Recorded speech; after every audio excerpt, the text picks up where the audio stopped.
हाय काजल, कैसी हो? मैं तो ठीक हूँ पल्लवी, तुम कैसी हो? मैं भी बहुत अच्छी हूँ। और कैसा चल रहा है तुम्हारा काम? यार क्या बताऊँ, काम का इतना ज्यादा प्रेशर है कि समझो एक दिमाग और 10 काम, क्या क्या करे इंसान। सच में काम का प्रेशर तो बहुत ज्यादा है। पल्लवी, काश हमारे पास भी एक से ज्यादा दिमाग होते तो हम कितना कुछ कर सकते थे ना जिंदगी में। सच में काजल, सोचो कितना कुछ कर सकते थे हम।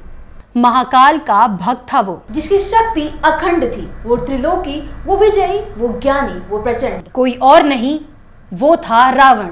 जी हाँ, कहा जाता है कि रावण के जैसा ज्ञानी और बलशाली इस दुनिया में ना तो कोई जन्मा है और ना ही कोई आगे जन्म लेगा। रावण के बारे में वैसे तो कई तरह की रहस्यमयी कहानियां हैं।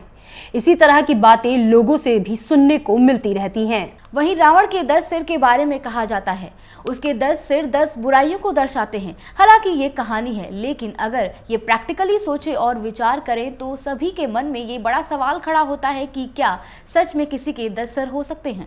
अगर नहीं तो रावण के 10 सिर के पीछे का रहस्य क्या है?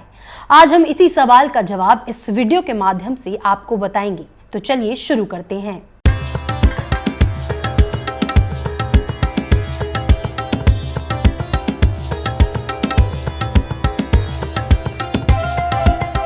रावण एक ऐसा व्यक्तित्व जिसकी चर्चा त्रेता युग से लेकर कलयुग तक चली आ रही है। ऋषि विश्वासा और राक्षसी केकसी के यहाँ जन्म लेने वाला रावण राक्षसों का सबसे बड़ा राजा था।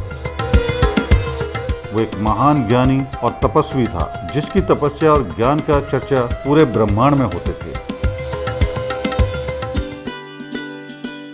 उसके पास कई तरह की शक्तियां थी।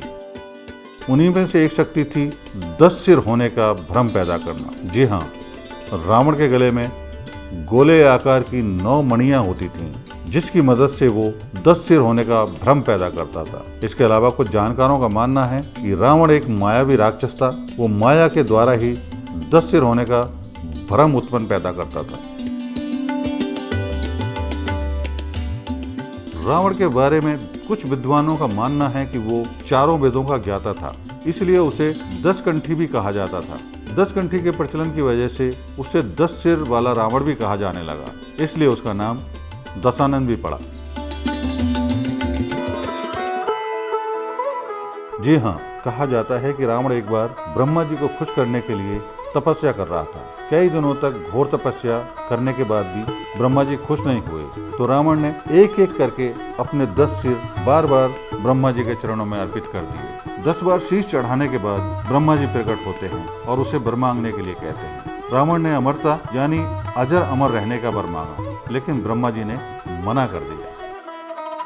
हालांकि ब्रह्मा जी ने अजर अमर रहने का वरदान तो नहीं दिया, अपितु एक अमृत कलश जरूर प्रदान किया। रावण की नाभि में अमृत कलश को लेकर अलग अलग भ्रांतियां हैं। जानकारों का मानना है कि रावण की सलामती के लिए उसकी पत्नी मंदोदरी ने ब्रह्मा जी की पूजा अर्चना की। एक दिन ब्रह्मा जी ने खुश होकर मंदोदरी से वरदान मांगने को कहा, तो मंदोदरी ने अपने पति रावण की सलामती के लिए वरदान मांगा। ब्रह्मा जी ने वरदान में एक अमृत कलश रावण की नाभि में स्थापित कर दिया और साथ में उन्होंने एक बाण भी दिया और कहा कि इसी बाण से यानी वो अमृत कलश फूटेगा। अगर ये बाण रावण के दुश्मनों के हाथ में लग गया तो इसकी मृत्यु हो जाएगी। कुछ विद्वानों की माने तो भगवान राम के पास जो बाण था जिससे रावण के प्राण लिए गए, ये वही बाण था जो ब्रह्मा जी ने रावण को वरदान में दिया था। तो दोस्तों, ये थी रावण की 10 सिरों की रहस्यमयी कहानी। उम्मीद है कि आपको इस वीडियो में दी गई जानकारी आपके लिए फायदेमंद होगी। फिलहाल के लिए इस वीडियो में सिर्फ इतना ही। फिर मिलेंगे नए वीडियो में नए इंफॉर्मेशन के साथ। तब तक के लिए बने रहे हमारे YouTube चैनल पर। और हाँ, अगर आपको ये वीडियो पसंद आई हो तो इसे लाइक कीजिए, शेयर कीजिए और हमारे चैनल को सब्सक्राइब करें। नमस्कार।